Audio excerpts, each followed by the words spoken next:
Hi everyone, Emma here. I am getting ready to do this second attempt on my cuff bracelet tutorial. So I'm just going to show you quickly what you need for this in case you didn't see the previous one that went wrong on a few levels. So you are going to need to cut yourself 3 feet of 2mm leather cord. Definitely you need the 2mm, and the 3 feet will give you a bit left over. You're going to need a button with a large shank, and it's important that you have one with a large shank because this bracelet's going to be made with no knots in your leather, so that's why it's important to have that larger whole shank. You could probably do a variation of that, and I also wanted to point out, I mentioned this in the first video, I used a bead reamer to fix the button. You can really see it in this one. I'm trying to put the lighting for you so you can see it. Okay, so you can really see when they do these buttons, the seam, you get a lot of metal collecting here. That will scuff up your leather really bad, but it's super easy to fix. You just use a bead reamer. I got this one at Walmart for $5, and you just go in there and just kind of sand that out of the hole. Let's see if I can do it this way. It's kind of awkward with the camera here, but so yeah, just go in there and be careful not to scuff up your button on the other side. Anyway, I'll work that out, but you get the idea. So there's your button. You're going to need some scissors for cutting your thread. I use these really good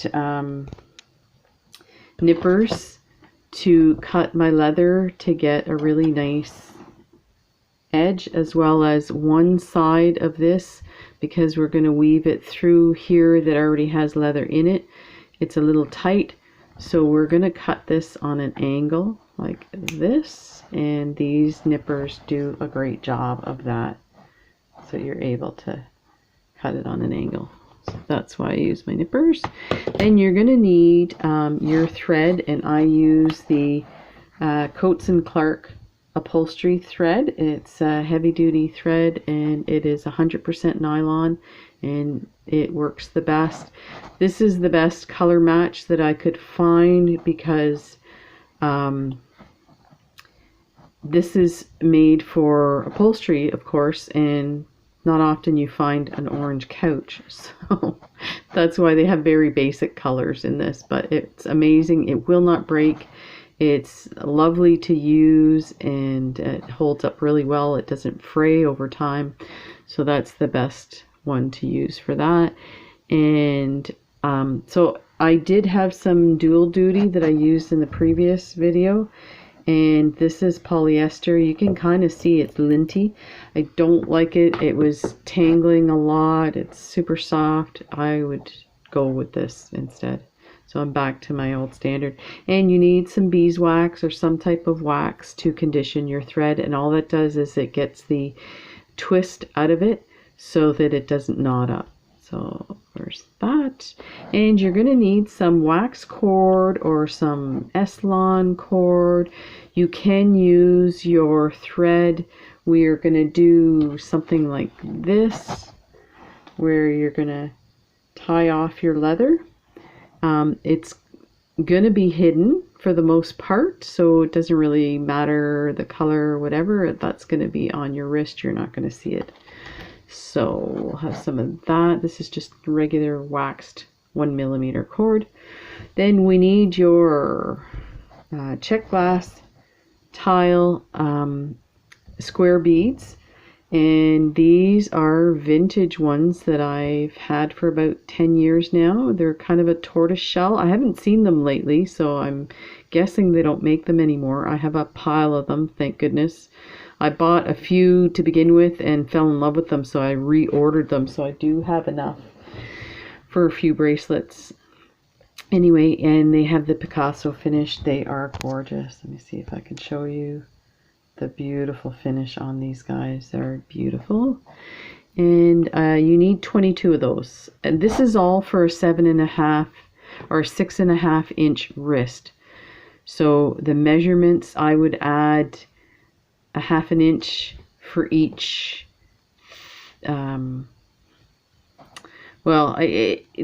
measurements will change and I'll work on that for you. But for the meantime, this is for a 6.5 inch wrist, super small. You could come up with the measurements yourself by just measuring against your wrist with the leather.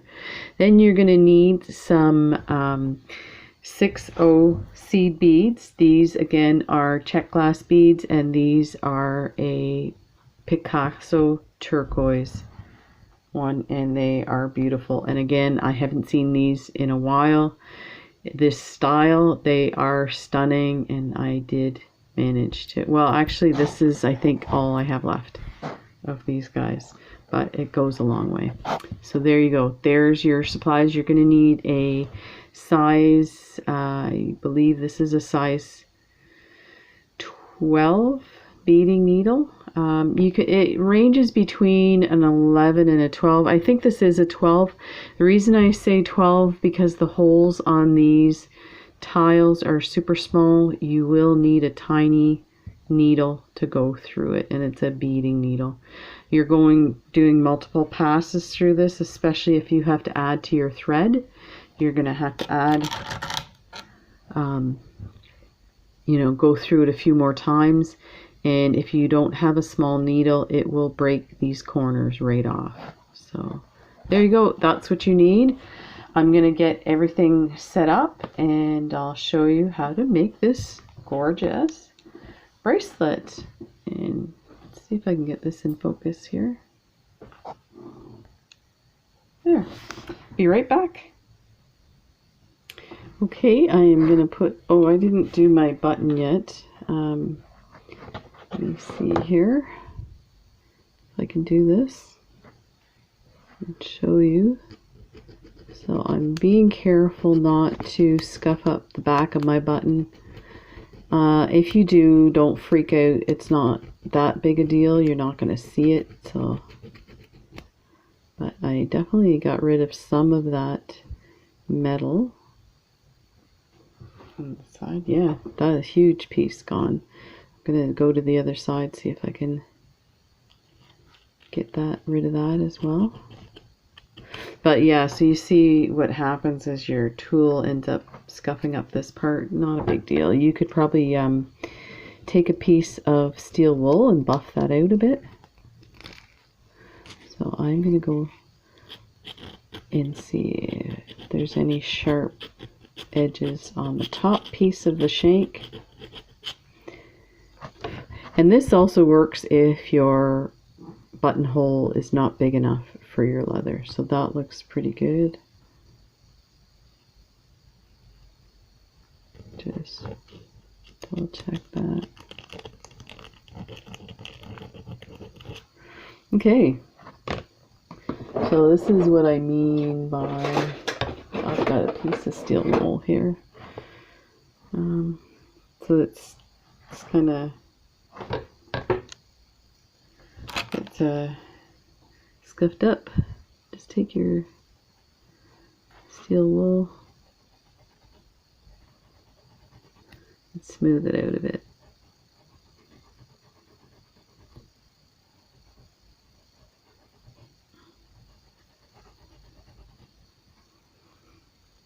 But it's also taking the patina off, so just be aware of that there is some patina on this. There. But at least it's nice and smooth. Sorry about that.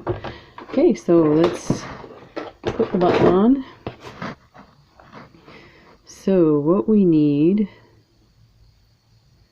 is, so in the previous video I had this turn on the outside. I want it to the inside because then we're going to bring our leather around this way. So then this knot, quasi knot, is going to be in the middle of the little triangle. You'll see when I get there. So let's start. And one of the things I did on the previous video, it seems to work, is you're going to mash down your leather with your pliers, and that's going to make it thin so that it can go through and leave space for the leather. You see how that's flattened it a bit? And yeah, you could probably do the whole thing actually. And that will, now some of that you're going to cut off, but just bear with me, you'll see what I'm doing here. So we are going to do something like this. And we're going to glue that together, and then we're going to tie it with some of this waxed cord. I don't know why I keep going low on this, but let's see what we got. I'm just squeezing that tight as much as I can. Put some, this E6000 is amazing. It really holds tight, so I'm going to put some in the middle. Let me close that. Probably put a little too much there. I'm going to wipe that off.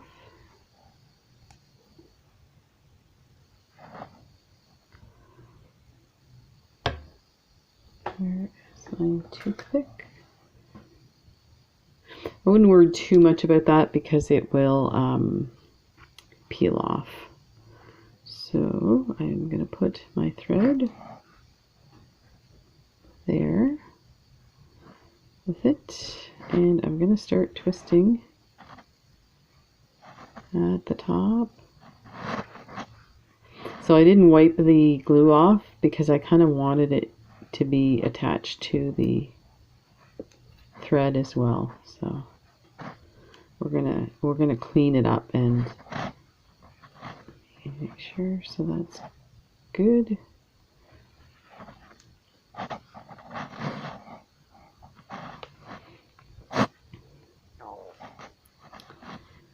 Sorry if you heard that. That was my belly. Why? I don't know. Okay, so I'm gonna cut this, and I am gonna thread it with my collapsible needle here. I had a piece already, but just open this, put it on there like that. And the idea is I'm going to come through between the leather here and pull this out to kind of, let me see if I can, I could probably attach this thread through there and it will pull that as well. And I need my pliers for that. It's getting stuck on the glue. There. And you see how it's going to grab this here. Let me just turn that a bit, put that over the leather. Let me bring it down like that. Make sure that it grabs it. And actually that can go around.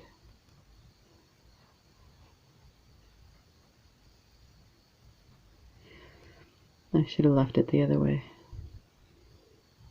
Here, let me put this in.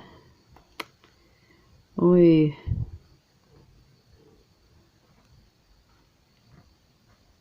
Getting very fiddly right now. Apologize for that. Ugh. Okay, there.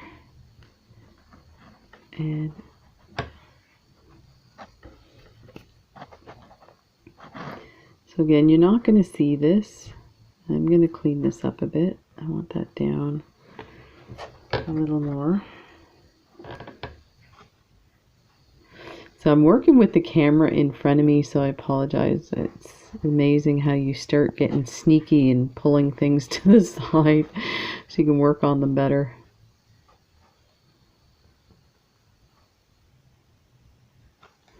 Okay, I'm going to see if this will help if I pull it there.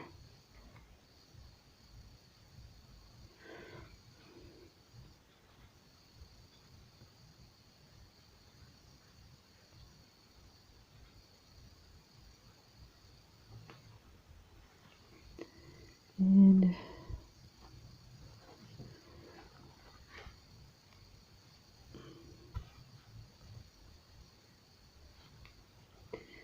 I'm gonna nip this off here,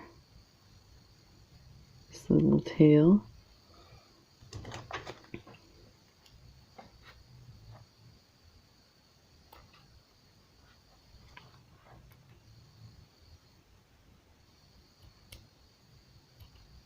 There.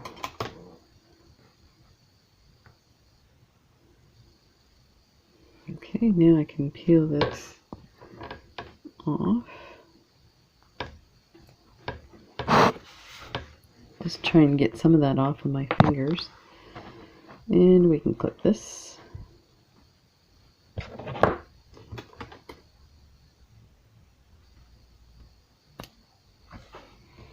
Okay. That, get rid of that, get rid of that. Just clean that up a bit. You can see that glue is still on my fingers. Okay, so we're going to clip. You could put a bit of glue on the outside, but you're not going to see that. So we can now clip this little tail. I wonder if that's going to affect. I just don't want it sticking out here. Oh boy. Sticking out there.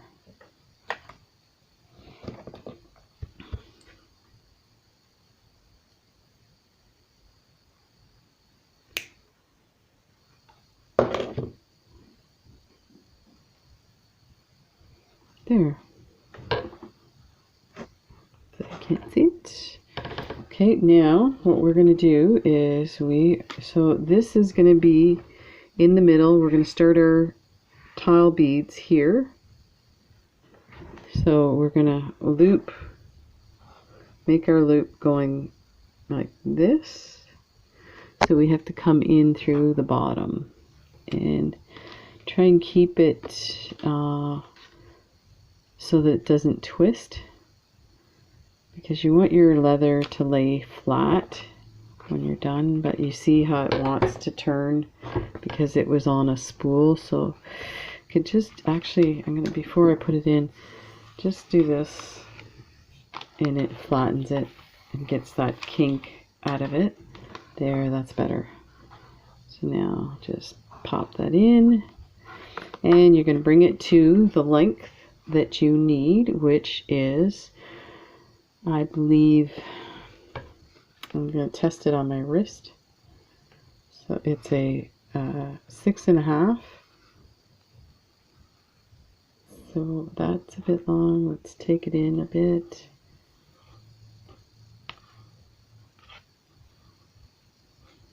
And I'll measure it and show you what that is. I think this is the part that's a bit kind of finicky because, okay, I think that's good. Because again, we don't want knots and we want to make sure that this stays in the one position. But I think what I will do is create a loose knot here, and then we'll take it out. So hopefully that doesn't move around.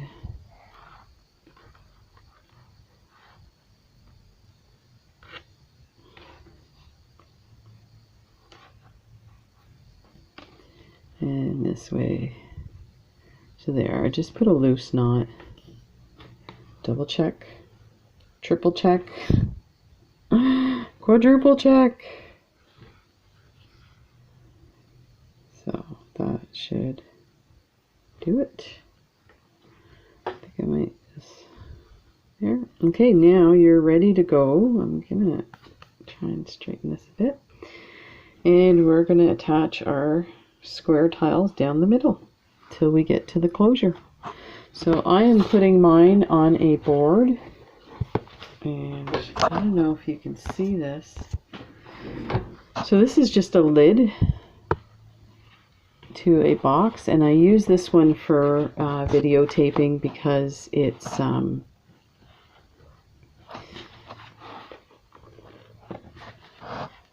you can see it better because the edges are so short, but you can use your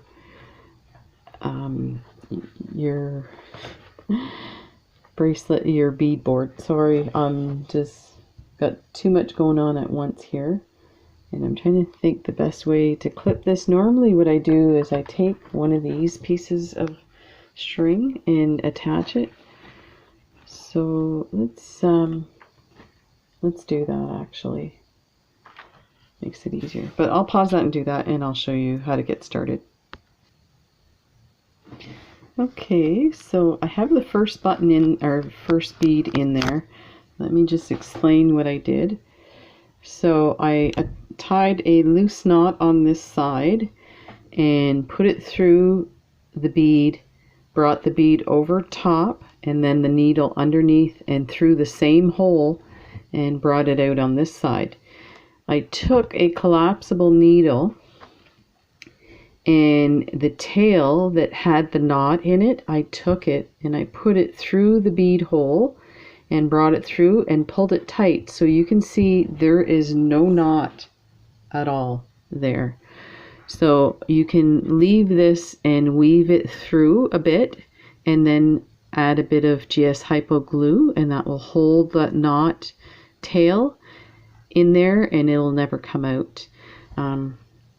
So yeah, now I would want to do this wrap part a little shorter the next time, just so that you can't see it, but once we start putting the seed beads you won't notice it anyway. So yeah, there's the first one there. We'll leave that, and I will continue and show you what I'm doing here.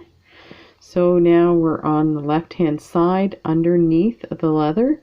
We're going to go over top and through the bottom hole all the way over top the right hand side. Pull your thread through all the way, and you do get a buildup of the wax coming off. Not a big deal, it comes off with the heat of your hands. You could pick it off too. Then you're going to go underneath and through that same hole like that and pull it through. I always hold my bead. It's kind of in there now, it's not moving. And pull that snug, and there you go, your first bead. Let's do the, so I'll do a few and then I will pause it and go to the next step. And there you go.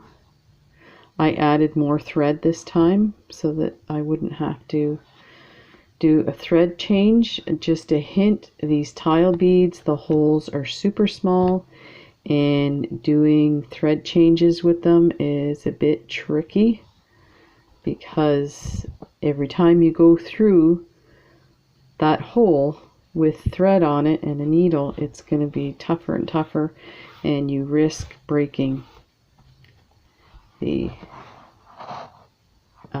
tile, and I've broken a few in my day. So, and then once you're in there, it's like, oh, what do you do? And it's funny, I thought one day I was doing it with seed beads, and I knew that that seed bead I needed to take off, but I couldn't unthread it, so I broke it with my pliers, and somebody else gave me a hint on how to do that, and I thought, oh, cool, so at least I figured something out. But of course I probably saw it in a video didn't realize that's what they were doing. And I'm just going to adjust my cords so they look even. So we just keep going like this for this part. I was, when I was setting up for this video, I wanted to leave the one that I started that I felt needed some work on so that I could show it to you. And I was searching going, oh my God, don't tell me I only ordered 2 buttons. And I already sent one to Brittany on Turquoise Street. So, and then there was that one. So as it turned out, I did order 8 of them. So, and that was from a Etsy seller in California. I ordered a bunch of buttons from. And if you've seen that video, I noticed that in that order, 1 set of beads was missing.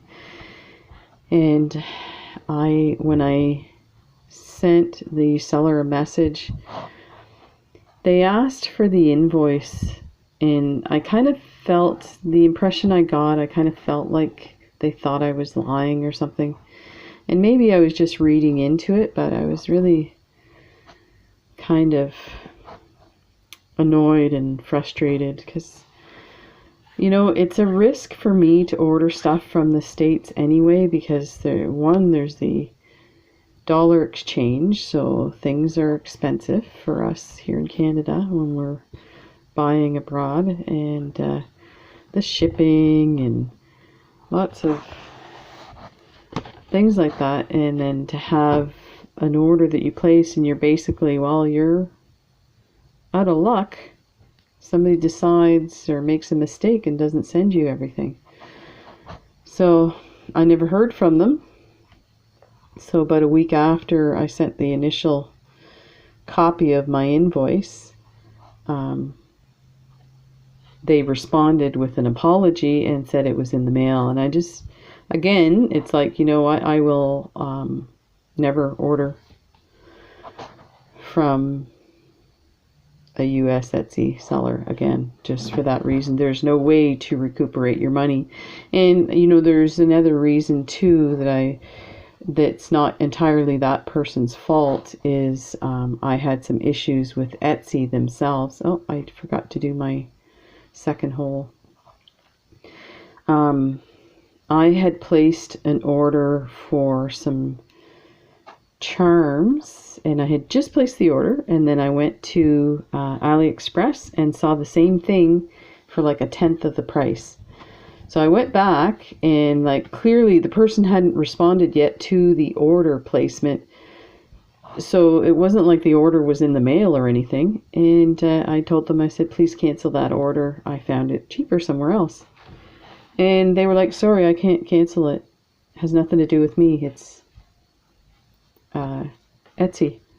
I was like, okay. So I contacted Etsy, and they told me, has nothing to do with us. All we are is a because we're an online marketplace, we're basically a platform for people to sell their stuff. So we don't actually do any of the selling, which I knew that. But it's like, okay, but like basically both of them were saying, not me, ask the other person, kind of thing, right? And yeah, I was so frustrated. So as it turned out, I contacted my credit card company and let them know what was happening, and they totally they sent it to, I guess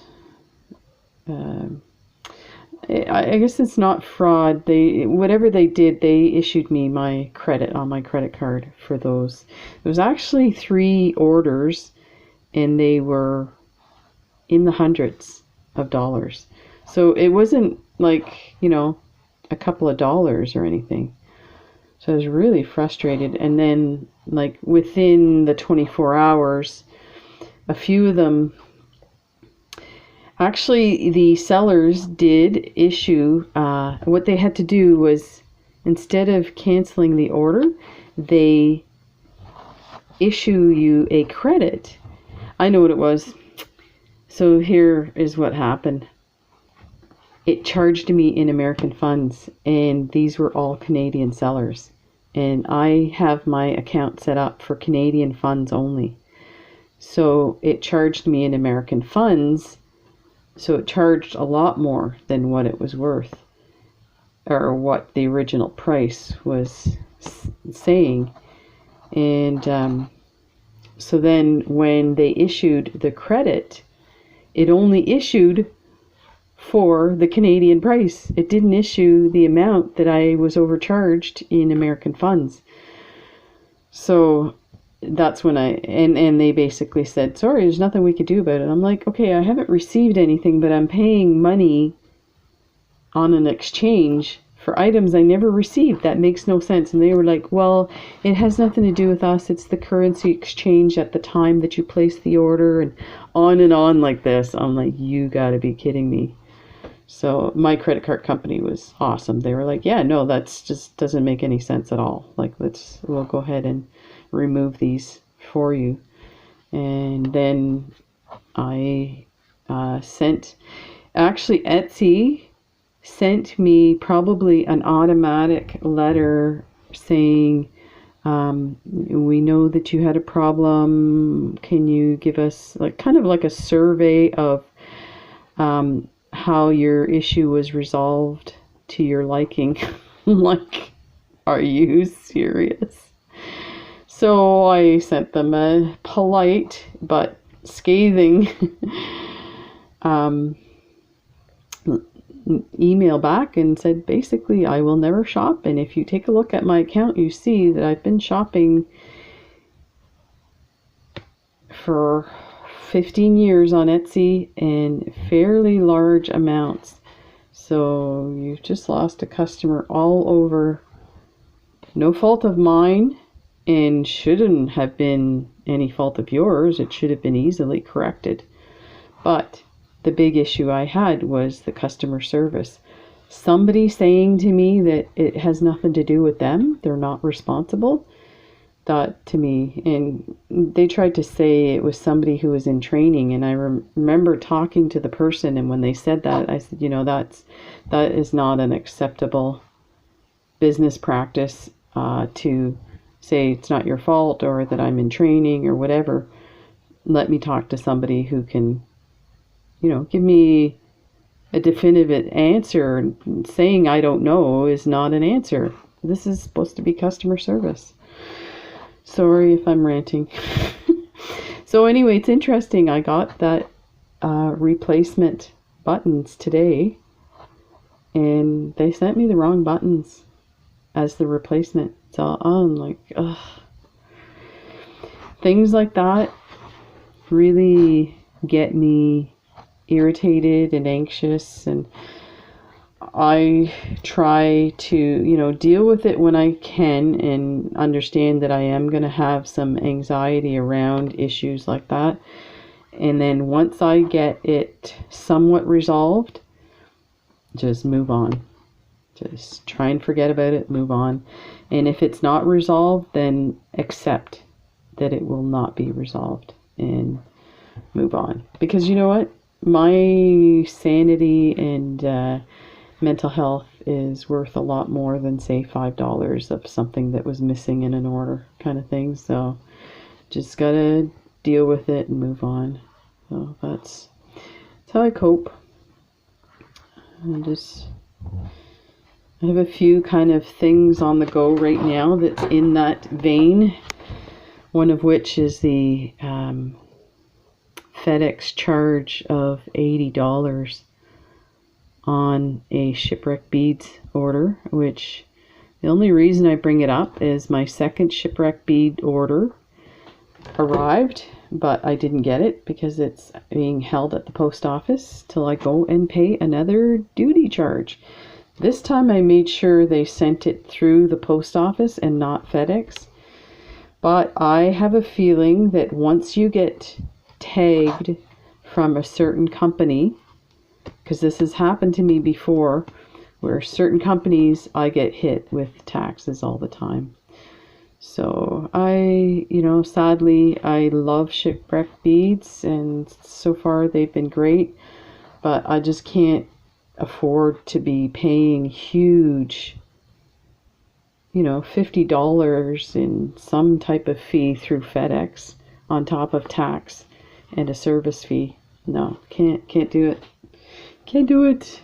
And you know what? It's time for me to slow down my shopping anyway. So there's that. I mean, not that I can't afford it, but I also don't want to be throwing money away on things like that.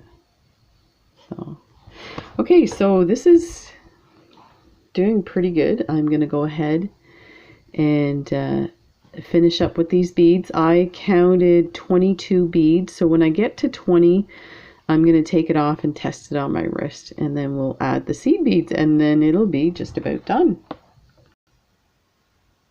Hello everyone, I am back. So I did the first row, the middle row. Let's see if we can, there you can get a better idea. This is what it looks like. It's still on the card. I did take another one of my bracelets and set it next to it and measured from here to the full button and got it. It ended up being 23 tiles. So that's for a 6.5 inch wrist, adding just a little under a half an inch to bring it up to just under 7 inches. So the next step, I wanted to show you, so this would normally be the end of this cord. What I want to do is go back in and weave a few rows up so that I can secure my thread and cut this off. So let's go ahead and I'll show you how I do that, because it is kind of a backwards thing and there is a bit of a trick so that you can't tell that you've done it and then you don't have any knots. And that's another important part of this tutorial, or the way I make bracelets.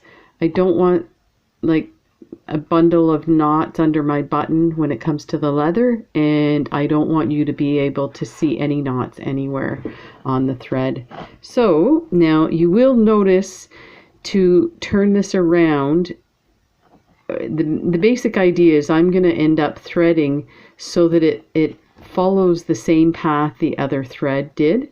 So at this bottom piece you will get one line that goes straight across, but you won't notice that. Your button will cover it once your button's on. Oh, and I tested the buttonhole with the other bracelet that I made that I felt was not up to par, and actually I'm probably going to finish this one off for myself rather than take it apart. So I just slid that in there, and you can see it easily fits, and you still have a space. You could probably add another tile, but then you don't have room.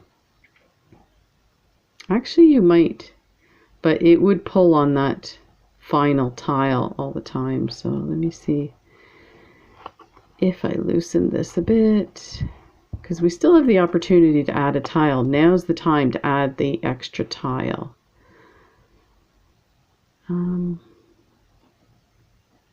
Yeah, there's like half a tile, and I actually have half tiles, but I don't have any in this finish. So you could do that if you were doing a different style of tiles. So let me go ahead, and I'm just gonna make sure this is tight on that side. So I'm gonna go in through the top, come across the other side. I always hold the bead, it just prevents. So this is what I mean by you have this little V thing happening, but you won't notice it. So now you're going to go over and under through that bead. Normally you would go underneath and continue down, but because we're going up, we want our thread to be, so you want it to pop through the top. Pull that tight. And let's just bring these two together. They should sit together on your bracelet there so you don't notice it. And one's probably tighter than the other. Let me see if I can tighten that up there. There. So now you're going to go one up here. So you're going to go under through your bead. And I also wanted to mention to be careful with these beading needles. They are sharp, so they will puncture your leather and go straight through it. So be careful. What I do is I take my nail and push the bead in so the hole is exposed. And you go straight through. And you see how this one kind of followed the path of the one above it. I mean, I have this on super magnification so you can really see it.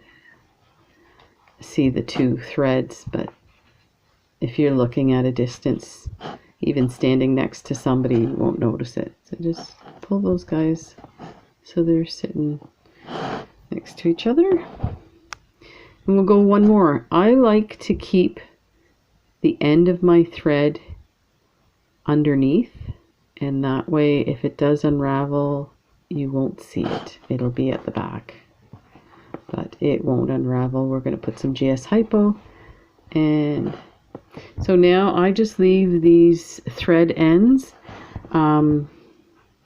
so I know where to put my glue. And yeah, I'll take this off the needle.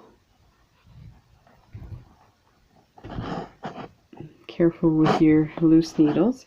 Okay, so now let's take a look. I'm going to bring this down here. And I'm going to turn this so you can see the back side. So we had put a knot in there. We didn't actually need that. Let me take that out. And it was loose, so it shouldn't have any effect on the leather. So now you see it's through the buttonhole. Now we can start to bring our leather down and add our seed beads through here. So we're going to start on our right side just because that's the way the leather is falling. Let me double check this because I want to see where I'm going to close this off. Yeah, so then I can tie this end together like I did over here with the thread, and that should do fine. So I'm going to get started with that, and basically I'm just going to tie my thread onto this piece of leather and add my beads. So I actually might start it a little high so I can put some beads up here. I haven't decided yet, but I'm going to go ahead and start that, and I'll be back when I show you a bit of progress. Okay. Now, just a quick peek. I went ahead and started the seed beads on the one side. And I apologize for the lighting here. I have my other light downstairs. So I went ahead and started with the first strand and put the seed beads in, and they look good. And you don't have to worry about this area too much because your cuff is going to go over it by probably about here. So then I'm getting ready to do the turn. So I will add the beads to the turn, come around the other side, and I'll show you when it's done. And I will at some point this is essentially the first time I've done this bracelet with these tiles. So yeah, I'll do a more detailed tutorial that you can follow step by step for this. But in the meantime, this is turning out so beautiful. I forgot how gorgeous these beads are, and I definitely I've seen them from like I've bought some similar from Kelly's Bead Boutique and stuff like that, but they are nowhere near as gorgeous as these ones. I bought these about 10 years ago, and I haven't seen them since.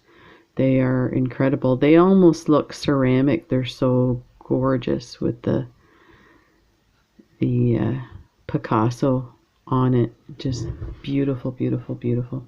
So yeah, that's where I'm at right now, and I'll show you when it's done. Okay, I am done. This is the bracelet completed, and it turned out incredible. So this is the closure. I ended up adding another tile there, so it is a little tight. Let me see, if you put it through the front first and kind of slide it to the side like this. It takes a bit of maneuvering while it's on, but you see, if you were to like pull the button to the edge, it just comes to right there. Let me open this up so you can really see it.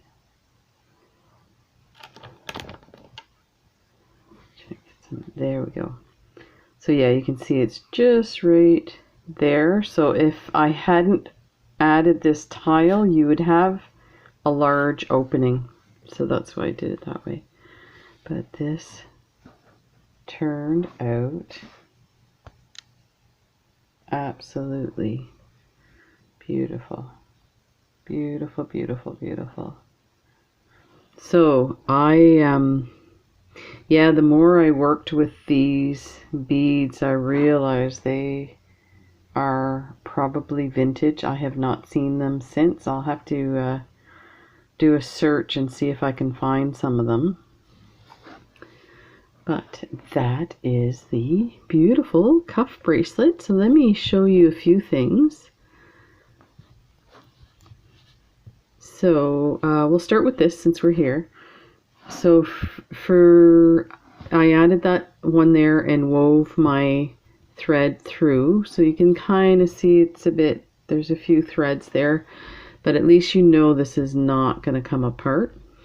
Now when I came around and started to do my turn, if you notice on other cuff bracelets there's spaces, as you turn, there's spaces there and there on a cuff bracelet, because as you turn you're going to need more on top. So what I did was, when I got to say the first turn where I knew the next one was going to leave a gap on the top row, I went ahead and I threaded my needle through this bead, came out here, added a bead, came out, and then you can see there's two strands there.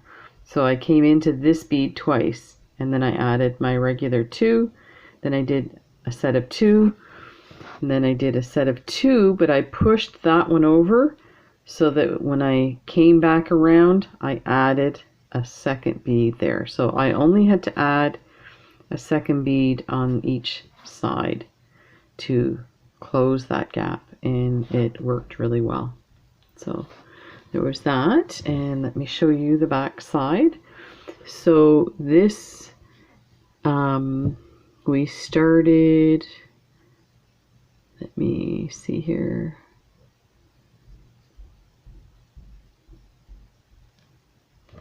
came down and around. Okay, so we started, we folded this way, and then we came down this way, and then we came up this way, and then this came over the shank and down all the way to create the other side of the buttonhole. And then we came up here and folded it over and tied it off. So I've tied it off there, there, and there. So this is not moving at all, and there's no knots. And I even went in with my flat nose pliers and mashed it down, and this waxed cord is really good for that. When you mash it down, it takes the shape. So I just went in like this, and careful not to mash the beads, and just mash it down. Let me see if I can get this one too. Like this. Making sure I'm not on a bead there. Mash it down, mash it down, mash it down, like that, and we'll do this side too. So I had already done this, but I'm going to do it again. It looks nice and neat. And there. So it's quite flat, and like the button shank is actually higher than everything else. So I think this is a huge success, because if you look at any of the other, and if you come across a tutorial that shows you how to do this without creating knots in your leather, let me know, because I've been looking for a while for a cuff bracelet, that is. So yeah, so there we have it. I am probably forgetting to tell you, I also added, oh here, so I also did a single seed bead here, and I could have easily done it on this side, but you can't really see it, but you could see that one, so I made sure. Now here's the thing, you can't see it once the button closure is on anyway, so it's not a big deal, but I kind of wanted to tidy it up. So I also added one seed bead in that gap there. That'll just provide stability as well for this area, because this is the area that you're going to have the most stress on. So there you go. I also wanted to show you what's happening with the first one that I started. So I did manage to move all the threads down. So I'm going to go ahead and use this one and make one for myself. And actually within the next couple of days I'll do that. And if Carol, I believe it's Carol, let me double check, sorry Carol. Oh, there's so many names. But if you want the second one, let me know. I would probably go for this one. It's pretty amazing, and I'll tell you why. There's an actual reason. It's not like totally rando. Let me bring it up here.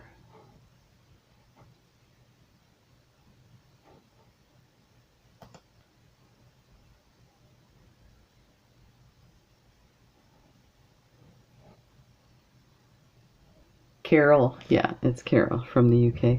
So the reason I might, like, if you're going to pick between the two, the reason why I might say pick this one is because it's finished, has everything on it.